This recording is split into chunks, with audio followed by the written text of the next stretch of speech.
Hi, Dennis Ward here again, and we are again going to have another reaction video where I listen to something that I have never heard, or not for a while at least, and I'm going to make my comments to it as a sound engineer and maybe as a producer.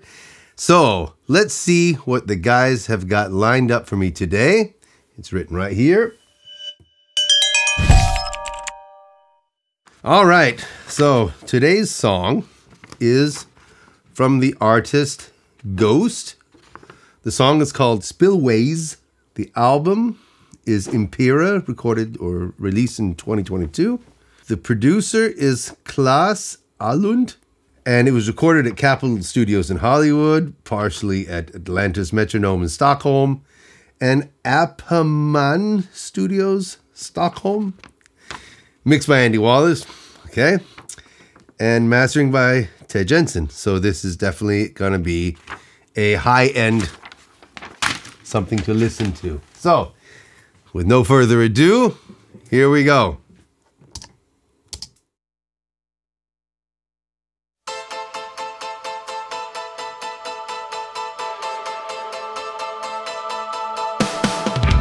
Through benediction, you try to rid your mind of malediction, but through all this time you try to peel it off, and it's such a ride.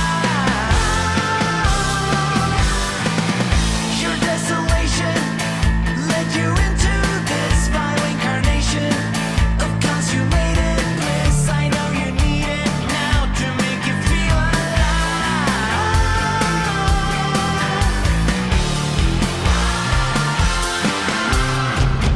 All your faith, all your rage, all your pain ain't over now. And I ain't talking about forgiveness. All your faith, all your rage, all your pain ain't over now. It's the crew. If there's ever been a case of the drapes not matching the carpet, this is definitely the case. I mean, I know the band, I've heard some songs. I've known they've always been a bit more on the poppy side of things. I didn't realize it was this poppy. I was kind of expecting a rock band, and it is not exactly that at all. It's very, very soft. Not just the music, the whole thing, the whole recording is like as timid as it can get almost. It's like a slightly edgy ABBA song, if I can explain it that way.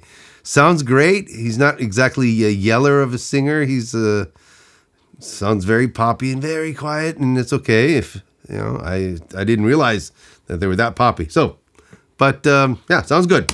Beast that you feed, it's your burning, yearning need to breathe the spillways. You keep a casket buried deep within you. That reminds me of who was that band? Dreamer. I just have this song on REO Speedwagon, of course. REO Speedwagon, early 80s. The type of piano playing. It's really neat how they've taken some old 80s elements. And, you know, if I didn't see these guys or see him in this video, I would not have expected these guys to be playing that song. The guitar is kind of rocky. It's a very, very clear production again. Very natural, which I do like. I would have liked a little bit more in-your-face drums, you know, or a little bit more high gain. Somehow a little bit edgier. It's really, really clean. But there's nothing wrong with that. It's also very, very high quality production, obviously. Yeah, lots of things going on, but so far nothing special, to be honest. But great song. You try to mask it, but fall back in sin. You want to shake it off, but you're stuck inside. When stripped of racks of skin and spine, you indicate corpus eternally dispelled. I don't think you could make more non-threatening drum sound for a rock band. I mean, it's clear, it's working, it's all there. I don't like it. be really honest with you. I like the song, but I'm not liking what I'm hearing, the way I'm hearing it. It's just too damn nice, to be honest. I don't see how they get classified to even be a rock band with a sound like that.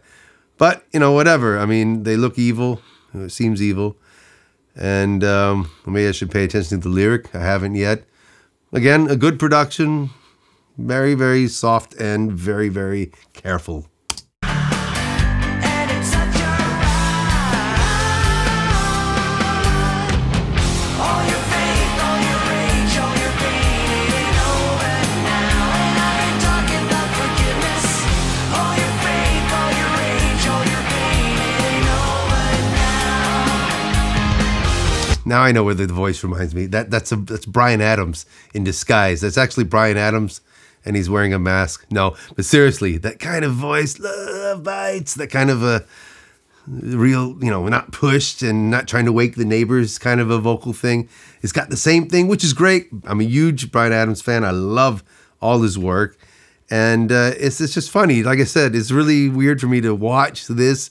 The people I would expect, instead I'm getting the most opposite thing you could probably give in this case. And it's working. It's fine. And I kind of understand why the success is there too, because it is a very, very good song. So far, audio-wise, it's all very much on the safe side. They haven't reinvented the wheel here. There's nothing special going on sonically, in my opinion, other than being very, very good.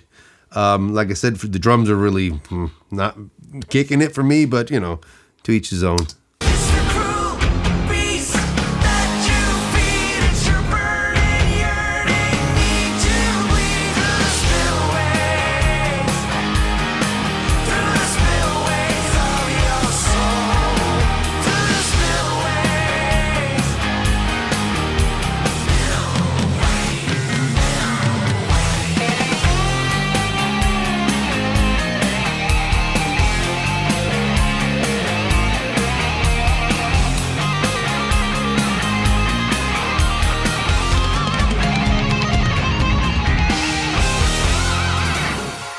Guitar solo was the best part for me. Cruel beast that you feed. It's your burning, yearning need to bleed through the spillways.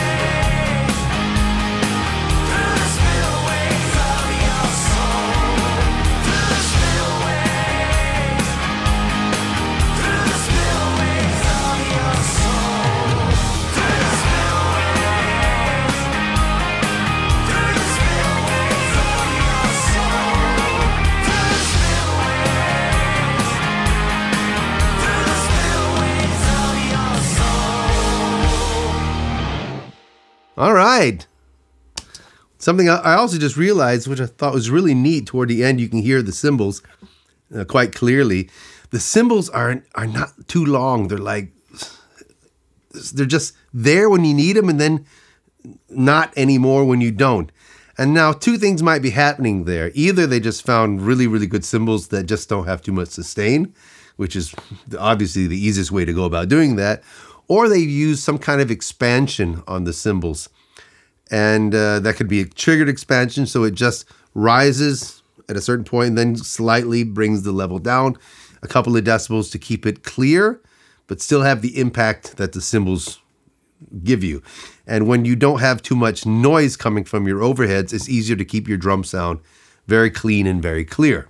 I'm going to use the DSP ML4000 for this demonstration. It's a multiband dynamics processor, and each process can be used either combined or individually. We'll be using just the expander. Expanders are great for increasing the dynamic range of a signal. They're basically the opposite of a compressor, which decreases the dynamic range of audio. A multiband expander allows you to set a crossover for, in this case, 4 bands. I'm only going to work with the higher 2 bands of the 4, starting with the highest. I've got the crossover set to influence 5K and above, and the second one set from 2 to 5K. So let's pretend this is our drum recording.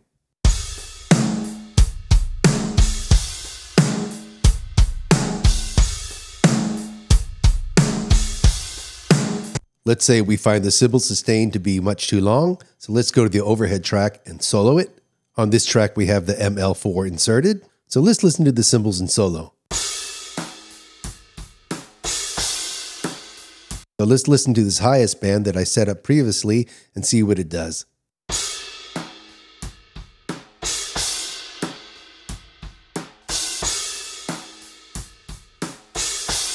So now it sounds like we've reduced the sustain of the high frequencies above 5K.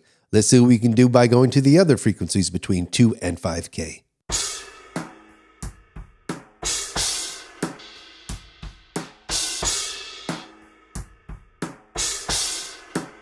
This is probably way over the top, but it just shows that you can even go farther if necessary. Now let's listen to the whole kit.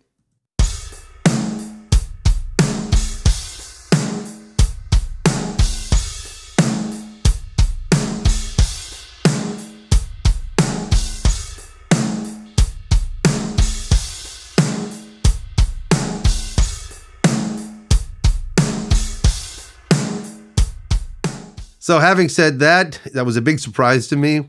I'm assuming that's one of their more popular songs. Like I said, I've heard a couple things, but I don't remember it exactly. I don't have it very clear in my head.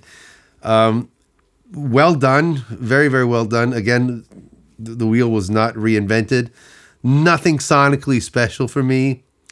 Too much on the timid side for a rock band. For a pop band, great stuff. And had I not known who it was, or had I not seen the people, that could have been easily passed off as a new young Bryan Adams single. So that concludes our reaction video. We hope to see you all here at the HOFA site at HOFA-College.com. Come check us out, check out our channels, and subscribe and say hi and leave comments and do whatever you feel like is necessary to do. And until next time, have a great day. Take care.